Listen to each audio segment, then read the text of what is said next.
Welcome to Som's classes. This is Somnath Pati, your teacher and guide.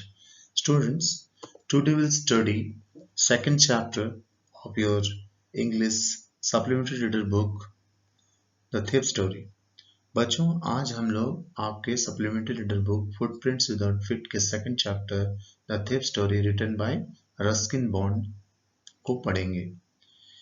बच्चों, इस video lesson में हमने full explanation with summary Hindi and English मैं आपके लिए लेकर आया हूं। तो before I start I would like to request you to please subscribe my channel. आप मेरे चैनल को सब्सक्राइब करें, बेल आइकन पे दबाएं ताकि जब भी मैं कोई वीडियो अपलोड करूं तो आपको इसकी जानकारी हो। And if you like my video then please do like and share. आपके जितने भी क्वेरीज हैं, कमेंट्स हैं, सजेशन हैं, प्लीज मुझे somsclasses@gmail.com में सेंड करें। आप चाहें तो कमेंट बॉक्स में भी कमेंट कर सकते हैं। So students, let's begin. बच्चों, हमेशा हम जब किसी स्टोरी की शुरुआत करते हैं तो हम सबसे पहले उस स्टोरी के ऑथर के बारे में जानते हैं। तो हमारे आज का स्टोरी द थिफ स्टोरी के ऑथर रस्किन बॉन्ड है।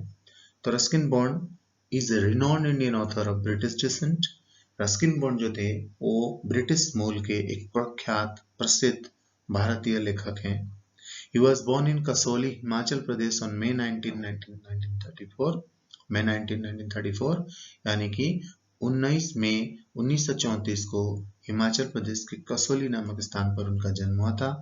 He has written over 100 of essays, short stories, essays, novels and many books for children। उन्होंने अब तक अपने जीवन काल में 100 से अधिक शॉर्ट स्टोरीज, एसेज, नॉवेल्स और बच्चों के लिए ढेरों किताबें लिख चुके हैं। उन्हें भारत सरकार ने He was awarded the Padma Shri in 1999 and Padma Bhushan in 2014। उन्हें भारत सरकार ने भारत के उच्चतम हमारे सबसे प्रमुख जो सिविलियन अवार्ड्स होते हैं उसमें से पद्मश्री 1999 में और पद्म भूषण 2014 में से उन्हें सम्मानित भी किया जा चुका है। स्टूडेंट्स, आप स्क्रीन पे कुछ आप बुक के कवर पेज देख रहे होंगे। ये वो कवर पेजेस हैं, उन बुक्स के कवर पेज हैं जो बहुत ही उनके प्रसिद्ध बुक्स रहे हैं, जैसे the blue umbrella, the room on the roof and cricket for the crocodile, when I was a boy and list is endless. इन कुछ जो मैं दिया हूँ ये कुछ महत्वपूर्ण उनकी किताबें हैं। इसमें से मैं ब्लू अम्ब्रेला पर बात करना चाहूंगा। द ब्लू अम्ब्रेला पर एक बहुत ही प्रसिद्ध अवार्ड विनिंग चिल्ड्रन मूवी भी बन चुकी है जो कि was written by directed by Vishal Bhardwaj. अब एक रोचक जानकारी भी मैं इसमें ऐड करना चाहूंगा कि जो रस्किन बॉन्ड है वो बहुमुखी प्रतिभा के धनी रहे हैं और उन्होंने एक फिल्म में भी काम किया है। आपको पता है वो कौन सी मूवी है? तो प्रियंका चोपड़ा की कुछ साल पहले एक मूवी आई थी सात खून माफ। उसमें एक चर्च के फादर के रूप में एक छोटी सी भूमिका में रस्किन बॉन्ड नजर आए थे। वो पिक्चर भी विशाल भारद्वाज जी ने ही डायरेक्ट किया था। सो बच्चों, आगे बढ़ते हैं और स्टोरी के बारे में आगे जानते हैं। सो स्टूडेंट्स, हमेशा हम जब स्टोरी शुरुआत करते हैं तो स्टोरी के थीम के आधार पर हमारे मन में कुछ प्रश्न होते हैं और वो प्रश्न मैं आपसे पूछता हूं। तो आज के स्टोरी में भी मेरे मन में कुछ प्रश्न हैं जो मैं आपसे शेयर करना चाहूंगा और मैं चाहूंगा कि आप इन प्रश्नों को ध्यानपूर्वक सोचें और उन्हें उनके उत्तर सोचने का प्रयास करें। पहला सवाल है मेरा, what is the role of one's surrounding in one's life? किसी के जो आसपास की जो उसका माहौल होता है, जो परिवेश होता है, उसका उसके जीवन पर क्या प्रभाव पड़ता है। दूसरा प्रश्न है, what is the importance of education? शिक्षा का हमारे जीवन में क्या महत्व है? कैरियर वगैरह जो भी है वो तो बनता ही एजुकेशन से, क्या उससे ही बढ़कर एजुकेशन का हमारे जीवन में महत्व है? शिक्षा का हमारे जीवन में व्यापक तौर पर क्या महत्व है? तीसरा महत्वपूर्ण प्रश्न है, who do you consider to be your ideal and why? हमारे जीवन में, प्रत्येक के जीवन में कोई ना कोई व्यक्ति होता है, कुछ ना कुछ होता है जिसे हम अपना आइडियल मानते हैं, रोल मॉडल मानते हैं, या जिनके पथ चिन्हों पर चलने का हम लोग प्रयास करते हैं। तो बच्चों, मुझे जानना है कि आपका आइडियल कौन है, और आप जिन्हें भी आइडियल मानते हैं उन्हें आप आइडियल क्यों मानते हैं। इन प्रश्नों को आप अच्छे से सोचें, मति मंथन करें, ब्रेनस्टॉर्मिंग करें, और तब स्टोरी को जब आप पढ़ेंगे तो आप बहुत बेहतर ढंग से स्टोरी के साथ अपने आप को कनेक्ट कर पाएंगे एंड को रिलेट भी कर पाएंगे। हम स्टोरी में आगे बढ़ेंगे। हमेशा हर स्टोरी जो होता है वो उसके कैरेक्टर के इर्द गिर्द घूमता है। हमारे भी इस स्टोरी के मुख्य पात्रों से पहले हम लोग परिचय करेंगे, तभी हम स्टोरी पर आगे बढ़ेंगे। आपको एक पिक्चर दिख रहा होगा। इस पिक्चर में दो जन दिख रहे हैं, एक छोटा बच्चा दिख रहा है और एक युवा दिख रहा है। जो छोटा बच्चा 15 ईयर्स ओल्ड के अबाउट है, वो एक चोर है जिसके बारे में कहानी है, और जो युवा है उसका नाम है अनिल, जो पेशे से एक राइटर है। आप उसे स्ट्रगलिंग राइटर भी कह सकते हैं। तो ये पूरी कहानी दो लोगों के इर्द गिर्द घूमती है, द थिप एंड अनिल। तो स्टोरी को हम आगे बुक में जो उसके लाइन बाय लाइन एक्सप्लेनेशन पे जाएं, हम चाहेंगे कि हम इसको थोड़ा सा शॉर्ट इंट्रोडक्शन दें स्टोरी का। डियर स्टूडेंट, जैसा कि मैंने कहा कि ये दो लोगों के बीच की कहानी है, तो कहानी कुछ इस तरह से बैकग्राउंड है कि जो एक चोर होता है, एक 15 साल का लड़का, उसकी आदत होती है कि वो हर बार एक नया शहर जाता है, नया शहर में नया काम ढूंढता है, और एक नए नाम, नए परिचय के साथ वो जैसे ही वहां पे 1 महीना काम करता है, मौका देख के अपने मालिक को लूट लेता है, और फिर एक नया शहर जाता है और नए परिचय, नए पहचान के साथ वो फिर से शुरू करता है।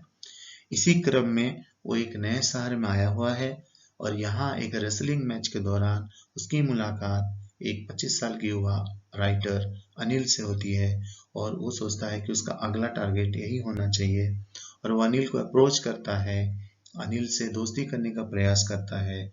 अनिल से वो घर में अनिल के पास वो काम मांगता है। अनिल उस पर ट्रस्ट करता है और उसे काम दे देता है अपने घर में।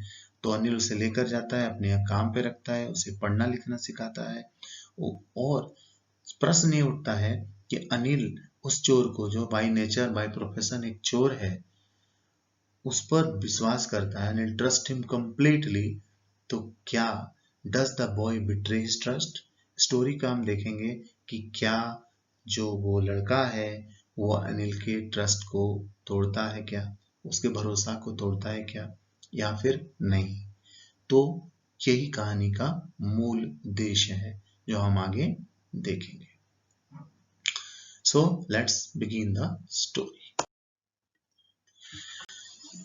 I was still a thief when I met Anil, and though only 15, I was an experienced and fairly successful hand. यहाँ पे बच्चों ध्यान रखोगे, जो आई है, जो रस्किन बॉन्ड है, जो ऑथर है, इस कहानी को के नरेटर उस चोर को बनाए हैं।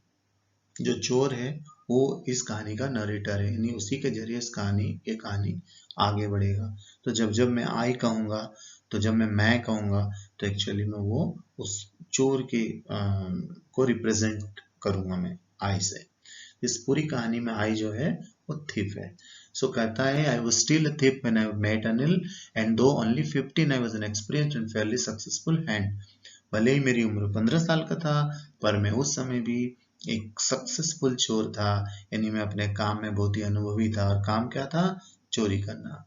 Anil was watching a wrestling match when I approached him. He was about 25, a tall, lean fellow, and he looked easygoing, kind, and simple enough for my purpose. I hadn't had much luck of late and thought I might be able to get into the young man's confidence. तो इसी क्रम में मैं जैसे बताया कि एक नया शहर आता है और उसकी नज़र अनिल पर पड़ता है, जो कि एक रेसलिंग मैच देख रहा होता है। अनिल एक 25 साल का युवा, जो लंबा, दुबला पतला सा एक रहता है, बहुत ही सामान्य सा दिखने वाला, बहुत ही सरल स्वभाव का, दयालु स्वभाव का दिखता है। और हरीश जो चोर है, उसको लगता है कि ये सही आदमी है जिसको मुझे अप्रोच करना चाहिए और इसका विश्वास जीतने की कोशिश करनी चाहिए, और वो अनिल के पास जाता है और बातचीत शुरू होती है दोनों में।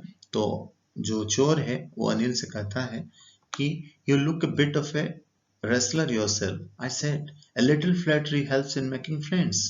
वो कहता है फ्लैटरी मीन्स बच्चों होता है चापलूसी। चापलूसी यानी कि मिथ्या प्रशंसा, जब हम झूठी प्रशंसा करते हैं अपनी काम बनाने के लिए, तो कहता है कि कई बार झूठ से प्रशंसा करो तो काम बन जाता है, और यही चोर कर रहा है। वो अनिल से बातचीत प्रारंभ करता है तो वो कुछ बोल के करता है, तो वो क्या बोलता है कि आप खुद भी एक रेसलर जैसे दिखते हो। तो उधर से अनिल रिप्लाई देता है, so do you, he replied, which put me off for a moment because at that time I was rather thin। तो अनिल भी जवाब में देता है कि हाँ आप भी। जब ये उसे बड़ा शर्मिंदगी महसूस होती है इस बात पे, क्योंकि वो चोर कहता है कि मैं उस समय बहुत ही ज्यादा दुबला पतला था, और कोई मुझे पहलवान जैसा कहे तो ये थोड़ा मुझे उस बात पे शर्म आ गया, लेकिन मैं संभलते हुए कहा। उसने क्या कहा, well I said modestly I do wrestle a bit. तो बड़ा संकोच करते हुए विनम्रता के साथ उसने कहा कि हाँ मैं भी थोड़ा बहुत रेसलिंग कुश्ती लड़ लेता हूँ, कर लेता हूँ। बातचीत आगे बढ़ती है और अनिल पूछता है व्हाट्स योर नेम। तो अनिल पूछता है उस स्ट्रेंजर से, जो अनिल के लिए स्ट्रेंजर है वो थी, तो पूछता है आपका नाम क्या है। तो चोर बताता है Hari Singh. I lied, I took a new name every month that kept me ahead of the police and my former employers। वो कहता है हरि सिंह, मैंने झूठ बोला क्योंकि मैं हर बार हर महीना मैं नया नाम ले लेता था, ताकि पुलिस और मेरे जो पुराने मालिक हैं, एम्प्लॉयर्स हैं, वो मुझ तक पहुंचने ना सकें। तो बच्चों अनिल ने अनिल से अपना परिचय हरि सिंह के रूप में दिया है। तो आगे स्टोरी में मैं जब भी बात करूंगा तो मैं हरि सिंह के नाम से करूंगा, चोर के नाम से नहीं करूंगा। तो जब भी आप समझिए हरि सिंह के बारे में बात कर रहा हूं तो मैं उस चोर के बारे में बात कर रहा हूं। After this introduction, Anil talked about the well-oiled wrestlers who were grunting, lifting, and throwing each other about. I didn't have much to say. Anil walked away. I followed casually. इस परिचय हो गया, नाम पूछ लिया। उसके बाद अनिल जो है उस रेसलिंग मैच के बारे में बात करता है कि देखो जो पहलवान है किस तरह एक दूसरे को पटक रहे हैं, किस तरह उठा रहे हैं, किस तरह फेंक रहे हैं। तो वो उसकी तकनीक की बातों के बारे में बताता है, जिसको लेकर चोर को कोई इंटरेस्ट नहीं है, क्योंकि उसे रेसलिंग के बारे में कोई आइडिया नहीं है। तो वो बस सुनता है, कुछ बोलता नहीं है। और जब अनिल जाने लगता है, व्हेन अनिल वॉक्ड अवे, तो I followed casually, that means Hari Singh जो है उसके पीछे वो जाने लगता है। सो जब वो स्ट्रेंजर यानी हरि सिंह पीछे चलता है तो अनिल उससे बोलता है हेलो अगेन, मतलब फिर से हेलो करता है उसे। तो अब I gave him a most appealing smile, I want to work for you, I said. तो हरि सिंह अपनी चिर परिचित मुस्कान के साथ वो कहता है कि मैं आपके साथ आपके लिए काम करना चाहता हूँ, I want to work for you. तो अनिल से कहता है, प्रपोज करता है कि मैं आपके लिए काम करना चाहता हूँ। तो अनिल रिप्लाई करते हैं कि but I can't pay you. ठीक है, आप काम तो करोगे पर मैं आपको कोई पेमेंट नहीं कर सकता हूँ, मैं आपको पे नहीं कर सकता हूँ। तो इस पर हरि सिंह सोचता है, I thought that over for a minute perhaps I had misjudged my man. तो कहता है मैं थोड़ी देर के लिए सोचता हूँ, मिनट भर के लिए, कि मैंने शायद गलत आदमी को चुन लिया, ये मेरे काम का आदमी नहीं हो सकता है। लेकिन क्या करता, उसको काम तो कहीं चाहिए था रहने के लिए। तो वो बोलता है I asked can you feed me. तो हरि सिंह पूछता है अनिल से, तो ठीक है क्या आप मुझे खाना खिला सकते हो। तो इस पर अनिल पूछता है कैन यू कुक। तो बोलता है क्या तुम कुकिंग आता है तुम्हें, खाना बनाना आता है। तो I can cook, I lied again. तो फिर से हरि सिंह झूठ बोलता है कि हाँ मैं खाना बना सकता हूँ। तो इस पर वो बोलता है ठीक है, if you can cook then maybe I can feed you. ठीक है, अगर तुम खाना बना सकते हो तो मैं तुम्हें खाना भी खिला सकता हूँ। तो अब उनमें डील हो जाती है कि ठीक है तुम अगर खाना बनाओगे तो मैं तुम्हें खाना खिला भी दूंगा। अब जो है आगे क्या, आगे he took me to his room over the Jamna sweet shop and told me I could sleep on the balcony but the meal I cooked that night must have been terrible because Anil gave it to a stray dog and told me to be off. But I just hung around, smiling in my most appealing way, and he couldn't help laughing. कहता है जैसे मुझे वो Jamuna sweet shop एक रहता है, उसके ऊपर उसका कमरा रहता है, रूम जहाँ वो रहता है, वहाँ ले गया और लेने के बाद मुझे बताया कि तुम्हें वो बालकोनी में सोओगे तुम। और उस रात को वादे के मुताबिक, जो प्रॉमिस किया था उसके मुताबिक खाना बनाता है हरि सिंह, और खाना इतना बुरा बनता है, इतना टेरिबल बनता है कि अनिल सारा का सारा खाना स्ट्रे डॉग यानी जो रोड में भटकने वाले कुत्ते हैं उनको दे देता है, और कहता है कि तुम मेरे किचन से दूर रहो, तुम यहाँ से दूर हो जाओ, गुस्सा में कहता है। लेकिन जो हरि सिंह है वो उसके चारों ओर हैंग अराउंड घूमते रहता है, मंडराते रहता है, और वो अपनी चिर परिचित अंदाज में मुस्कुराते रहता है। उसको इस तरह करते देख अनिल भी अपना गुस्सा को कंट्रोल कर लेता है और अपने आप को हंसने से नहीं रोक पाता है, वो मुस्कुराता है यानी हंसता है वो। तो फिर कहता है later he patted me on the head and said, "Never mind. He would teach me to cook. He also taught me to write my name and said he would soon teach me to write whole sentences and to add numbers." I was grateful. I knew that once I could write like an educated man, there would no limit to what I could achieve. तो बाद में उस रात को उसका पीठ को थपथपाते हुए अनिल कहता है कि कोई बात नहीं है, ठीक है, मैं तुम्हें सिखाऊंगा कैसे कुकिंग करते हैं, और मैं साथ ही साथ मैं तुम्हें नाम लिखाना सिखाऊंगा, मैं नंबर्स लिखना सिखाऊंगा, और मैं तुम्हें होल सेंटेंसेस लिखना भी सिखाऊंगा, नंबर को ऐड करना भी सिखाऊंगा। अब ये सुन के हरि सिंह कहता है आई वॉज ग्रेटफुल, मैं उसका बहुत आभारी था, क्योंकि मैं जानता था कि अगर मैं लिखना पढ़ना सीख गया, मैं एक एजुकेटेड, मैंने एक शिक्षित आदमी जैसा बन गया, तो मेरे लिए कोई लिमिट नहीं है कि मैं क्या अचीव कर सकता हूँ। ये जो मैं अचीव कर रहा हूँ अब तक, जो मैंने हासिल किया, उससे मैं कई अधिक चीजें मैं हासिल कर पाऊंगा। तो ये सब वो हरि सिंह सोचता है। अब क्या होता है कि it was quite pleasant working for Anil. I made the tea in the morning and then would take my time buying the day's supplies, usually making a profit of about ₹1 a day. I think he knew I made a little money this way, but he did not seem to mind. तो वो कहता है कि अनिल के साथ काम करते हुए बड़ा सुखद महसूस हो रहा था, बहुत अच्छा लग रहा था। मैं मॉर्निंग में चाय बनाता, उसके बाद समय निकाल के डेली का खरीदारी करने के लिए मैं बाहर जाता, और इस खरीदारी के क्रम में मैं ₹1 का प्रॉफिट भी बना लेता, कम से कम ₹1 लगभग डेली का मैं उसमें से बना लेता। और हरि सिंह ये भी कहता है कि मैं जानता हूँ कि अनिल को ये बात पता है कि मैं पैसा बनाता हूँ, पर उसने, मुझे लगता है उससे कोई फर्क नहीं पड़ता है। वो कहता है ना कि he did not seem to mind, मुझे ऐसा लगता है कि उसे इससे कोई फर्क नहीं पड़ता है, वो इसको माइंड नहीं करता है। सो देखते हैं कि आगे क्या करता है वो।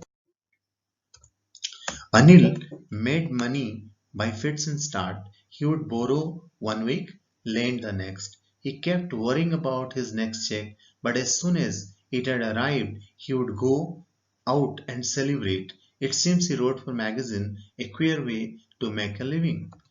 तो हरि सिंह अब अनिल को डिस्क्राइब करता है कि जो अनिल है ना, वो रेगुलर इनकम नहीं है उसका, फिट्स एंड स्टार्ट में ना कभी मिलेगा कभी नहीं, अनियमित रूप से, तो उसको अनियमित रूप से उसका इनकम आता है। वो एक सप्ताह किसी से उधार लेता है तो दूसरा सप्ताह किसी को उधार देता है, और वो हमेशा उसके अगली चेक की उसकी चिंता रहती है कि मेरे को अगला चेक कब मिलेगा, यानी कि उसके लिखने के बदले में जो पेमेंट मिलता है वो कब मिलेगा। और जैसे उसे वो पेमेंट मिलता है तो उसको वो अपने दोस्तों के साथ जाके जश्न मनाना शुरू करता है, सेलिब्रेट करना शुरू करता है। सो बड़ा ही इजी गोइंग और लाइफफुल जिसको बोलते हैं ना, तो उस तरह का व्यक्ति था वो, केयर फ्री था एकदम। तो इट सीम्स हरि सिंह को ऐसा महसूस होता है कि वो शायद अनिल जो है वो मैगजीन्स के लिए लिखता होगा, और वो साथ ही साथ ये भी सोचता है कि ये क्या विचित्र तरीका है आजीविका कमाने का, यानी कि लिविंग के लिए ये क्या तरीका है कमाने का, लिख कर कमाना, तो उसे थोड़ा अजीब लगता है। One evening he came home with a small bundle of notes, saying he had just sold a book to a publisher. At night I saw him tuck the money under the mattress. तो एक शाम की बात है, एक शाम को क्या होता है कि अनिल जो है एक नोट्स का बंडल लेके आता है, और वो कहता है कि मैंने अपनी बुक जो है एक पब्लिशर को बेचा था, उसी का मुझे ये पेमेंट मिला है।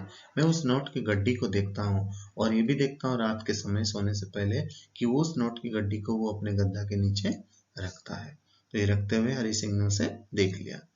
वो कहता है, I had been working for Anil almost a month, and apart from cheating on the shopping, had not done anything in my line of work.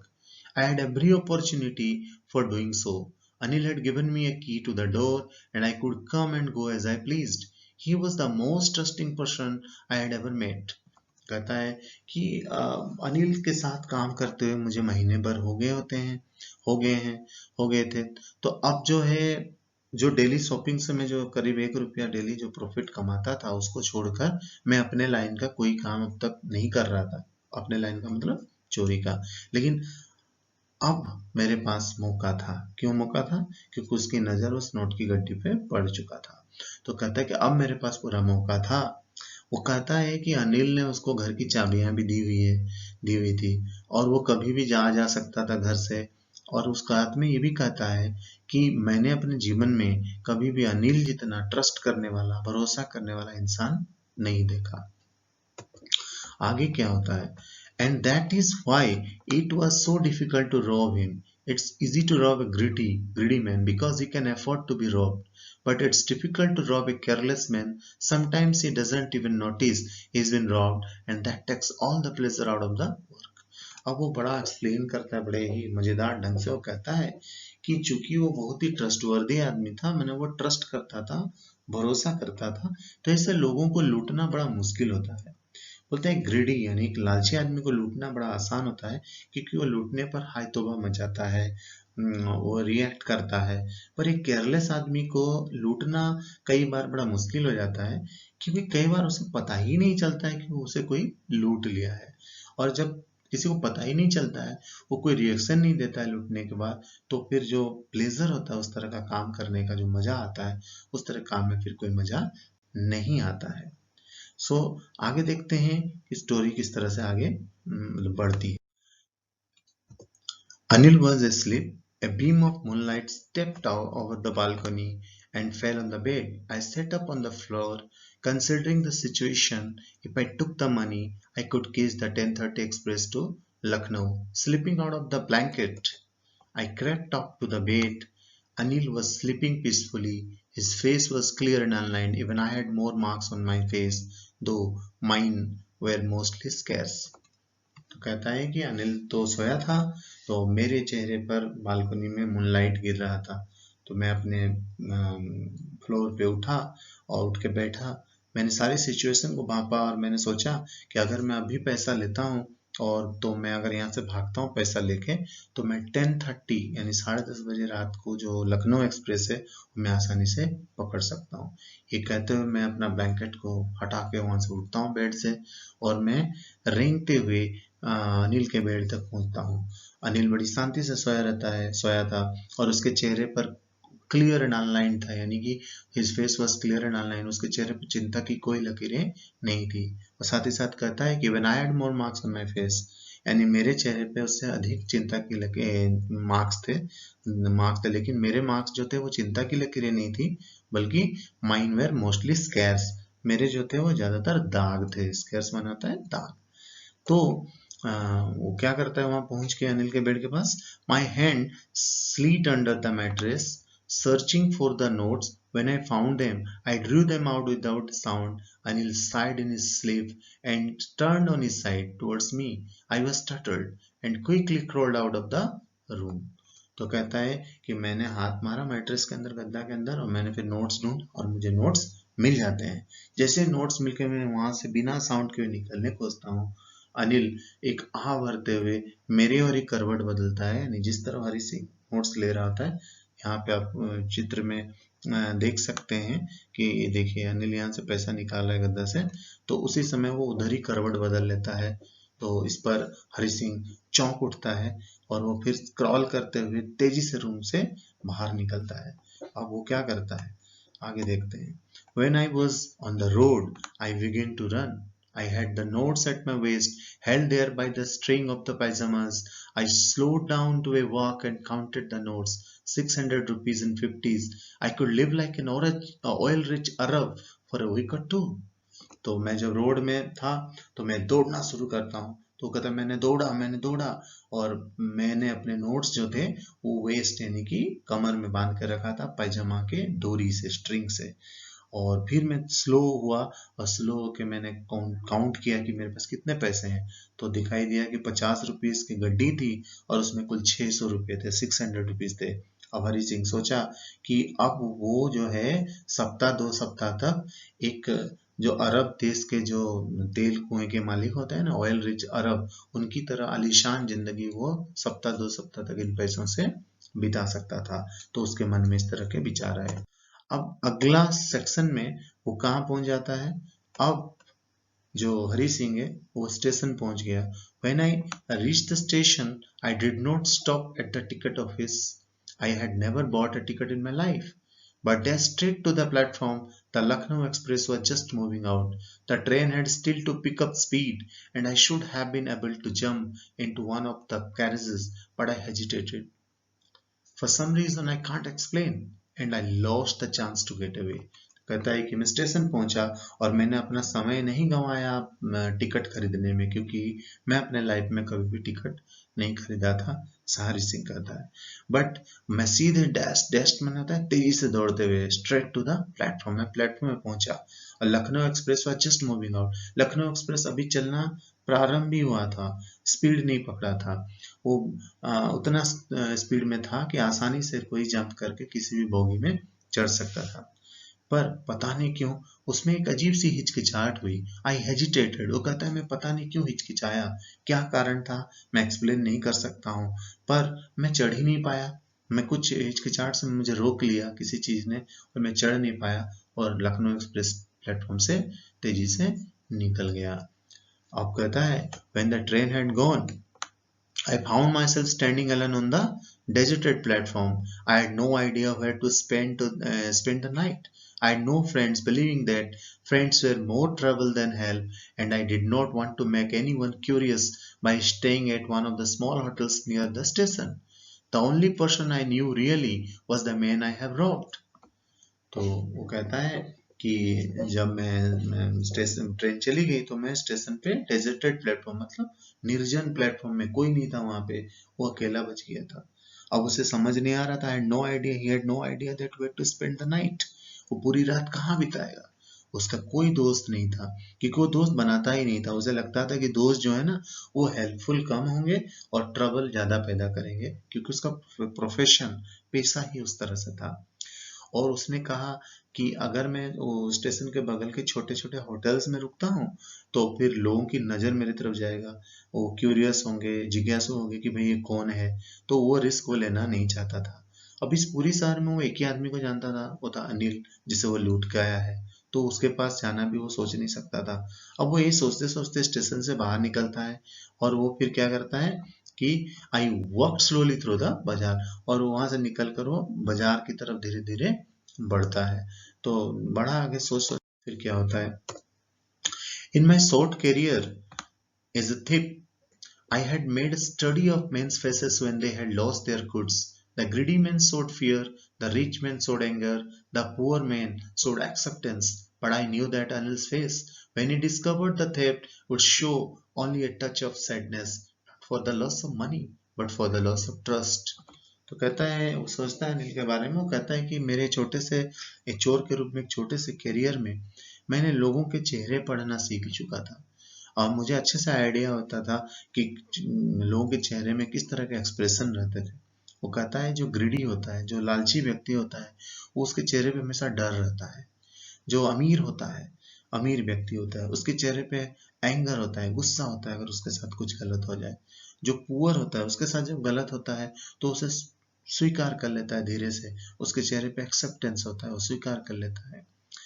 पर वो बोलता है कि मुझे पता था कि अनिल के फेस पे क्या होगा। अनिल को जैसे ही पता चलेगा कि उसके जो पैसे हैं चोरी हो गए, तो उसके चेहरे पर एक अजीब किस्म का सैडनेस या दुख भर आएगा, उभर कर आएगा। लेकिन आपको अगर ये लगता है कि ये जो दुख उसके चेहरे पे आएगा वो पैसा खोने का है, तो आप गलत हैं। ये not for the loss of money but for the loss of trust. ये जो दुख है ना, ये उसके भरोसा टूटने के कारण आएगा, ऐसा हरि सिंह सोच रहा था। I found myself in the Maidan and sat down on a bench. The night was chilly, it was early November, and a light drizzle added to my discomfort. Soon it was raining quite heavily. My shirt and pajamas stuck to my skin, and a cold wind blew the rain across my face. अब ये सोचते सोचते वो बाजार से निकल के मैदान पहुंच गया था। वहां एक बेंच में वो बैठता है और बैठ के वो सोचता है। नवंबर का महीना होता है, शुरुआत, ठंड रातें, ठंडी रात थी, पूरा चिल्ड विंड चल रहा होता है, और साथ ही साथ लाइट ड्रिजल, ड्रिजल माने होता है बूंदाबंदी, जो हल्की बारिश से उसके प्रॉब्लम्स को और बढ़ा देता है, उसकी समस्याओं को और इजाफा कर देता है। वो बड़ा डिस्कम्फर्ट फील करता है, एक तो ठंडा लग रहा है, ऊपर से ड्रिजल हो रहा है। सो फिर धीरे धीरे रेन जो है वो हैवी हो जाता है, यानी कि जोरदार बारिश होने लगती है। उसके शर्ट और पैजामा जो है भीग कर और उसके स्किन से सड़ जाते हैं, स्टक हो जाते हैं, और बड़ा ठंडी हवा, कोल्ड विंड ब्लू होने लगता है। तो वहां से वो भागते हुए वापस कहाँ जाता है? वापस बाजार की तरफ जाता है। I went back to the bazaar and sat down in the shelter of the clock tower. The clock showed midnight. I felt for the notes. They were damp from the rain. वो बाजार जाता है, एक clock tower के shelter में, छांव में, नीचे बैठता है शेड में, और देखता है कि घड़ी में मिडनाइट हो रहा है, 12 बज रहे रात के। वो नोट्स सोचता है, अरे नोट्स का क्या हुआ? नोट्स को निकाल के देखता है तो नोट्स जो है वो पूरी तरह से बारिश में भीग चुके होते हैं। अब वो आगे में उसकी सोच चलती है, Anil's money. In the morning, he would probably have given me 2 or 3 rupees to go to the cinema, but now I had it all. I couldn't cook his meals, run to the bazaar, or learn to write whole sentences anymore. तो कहता है, अरे अनिल का पैसा, अगर सुबह में उसके पास ये पैसा होता तो मुझे वो 2 से 3 रुपया जरूर देता कि जाओ ये पैसे लाओ और लो और सिनेमा देख कर आओ। लेकिन अब इस सारे के सारे पैसे तो मेरे हैं, मेरे हो चुके थे। सो ना तो मुझे उसे खाना बनाना पड़ता, ना तो मुझे और बाजार जाना पड़ेगा, और ना ही वो आखिरी में बोलता है, ना ही मैं उसके और सेंटेंसेस ही सीख पाऊंगा। अब ये लाइन जैसे बोलता है कि मैं सेंटेंसेस भी और नहीं सीख सकूंगा, वो फिर एक उसके मन में एक सेकंड थॉट आता है। वो कहता है, I had forgotten about them in the excitement of the theft. Whole sentences I knew could one day bring me more than a few hundred rupees. It was a simple matter to steal, and sometimes just as simple to be caught. But to be a really big man, a clever and respected man, was something else. I should go back to Anil, I told myself, if only to learn to read and write. अब जैसे ही ये sentences वाली बात आती है, उसके चेहरे पे अचानक से कुछ प्रश्न खड़े हो जाते हैं।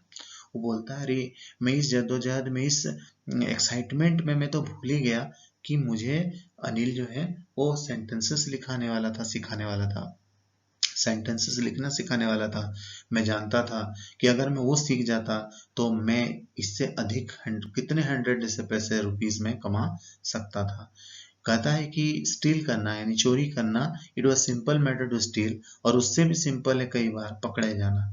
पर अगर मैं सच में अगर एक बड़ा आदमी बनना है, एक बुद्धिमान आदमी बनना है, समाज में अगर इज्जत कमानी है, अगर एक रिस्पेक्टेड पर्सन बनना है, तो मुझे कुछ और करना था। और क्या करना था?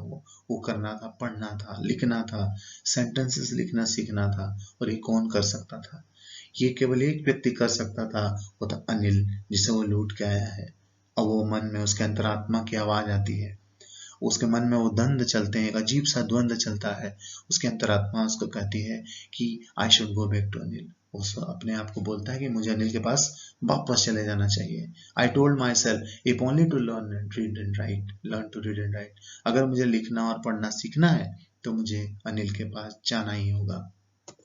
अब वो निर्णय तो ले लिया, अब क्या करता है? आई hurried back to the room, feeling very nervous, for it is much easier to steal something than to return it, understand, undetected. I opened the door quietly, then stood in the doorway. In clouded moonlight, Anil was still asleep. I crept to the head of the bed, and my hand came up with the notes. I felt his breath on my hand. I remained still for a minute. Then my hand found the edge of the mattress and slipped under it with the notes. वो कहता है मैं जल्दी से दौड़ के जाता हूँ और पहुंचता हूँ अनिल के घर। मैं कहता है कि ये बड़ा आसान होता है किसी से चोरी कर लेना, लेकिन उससे मुश्किल होता है कि बिना पकड़े वापस उस चीज को वहां रख देना। डोर को मैं ओपन किया तो देखा कि अभी भी मूनलाइट है, क्लाउड है चारों तरफ और अनिल अभी भी सोया हुआ था। मैं फिर से रेंगते हुए गया उसके बेड की तरफ और फिर हाथ भर के उस मैंने नोट्स वहां पे रख दिया। मैं जब नोट्स रख रहा था, I felt his breath on my hand. मैं अपने हाथों में उसकी सांसों को महसूस कर सकता था। मैंने महसूस किया उसकी सांसों को। I remain still for a minute. मैं 1 मिनट तक शांत रहा और फिर जैसे ही मुझे उसके जो मैट्रेस से गद्दा का छोर मिला, मैंने पैसों को वहां नीचे सरका दिया और वहां से हट। आगे क्या होता है? अगली सुबह जो है, I work late morning to find that Anil had already made the tea. He stretched out his hand towards me. There was a 50 rupee note between his fingers. My heart sank. I thought I had been discovered. तो अगली सुबह उसको रात भर वो जगे रहता है तो उसको उठने में देर हो जाती है।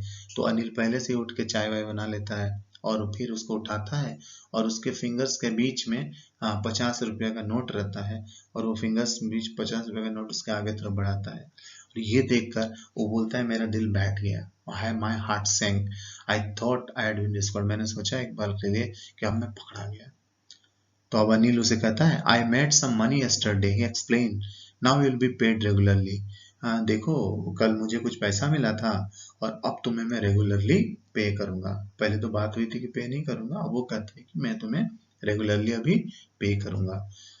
माई spirits rose but when I took the note I saw it was still wet from the night's rain. कहता है कि ये बात सुन के मेरी तो थोड़ी जान में जान आ गई, पर जैसे ही मैंने नोट पकड़ा, I saw it was still wet. जब मैंने देखा तो नोट अभी भी पूरी तरह से भींगी हुई थी, क्योंकि रात में बारिश में वो पूरा भींग चुके थे, तो अभी भी भींगा हुआ था। Today will start writing sentences, he said. Anil आगे कहता है कि आज से हम लोग सेंटेंसेस लिखना भी शुरू करेंगे। आप लोग बच्चों ध्यान से सुनना अनिल का रिस्पॉन्स किस तरह से है। ही न्यू। अब थिप सोचता है यानी हरि सिंह सोचता है कि उसे सब पता था, यानी अनिल को सब पता था।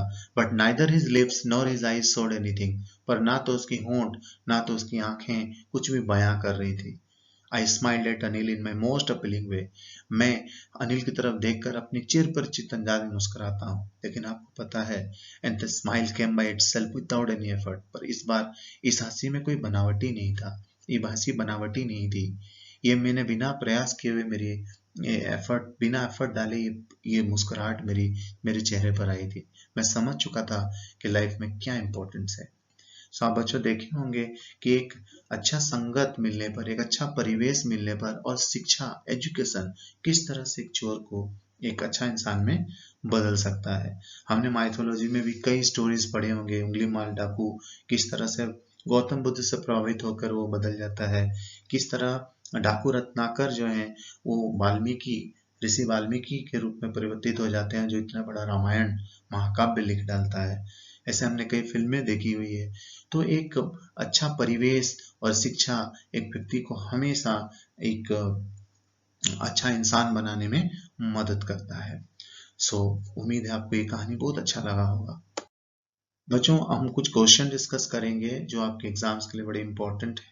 सो देयर आर 3 क्वेश्चंस। पहला, what work did the thief do for Anil? Very important question, short question है कि थीफ जो है अनिल के लिए क्या काम करता था। Give a brief character sketch of Anil. Anil का ब्रीफ कैरेक्टर स्केच लिखना है। And give a brief character sketch of the thief Hari Singh. ये 3 आप लिखेंगे। आप लिख के मुझे मेल कर सकते हैं, कमेंट बॉक्स में लिख सकते हैं, मैं इसे चेक करूंगा।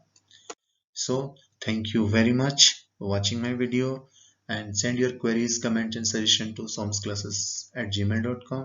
And yes, please subscribe my channel, and if you like my video, please do like and share. अगर आपको अच्छा लगा तो लाइक एंड शेयर जरूर करें ताकि मैं और वीडियो लेके आऊं। So dear students, keep learning, keep growing.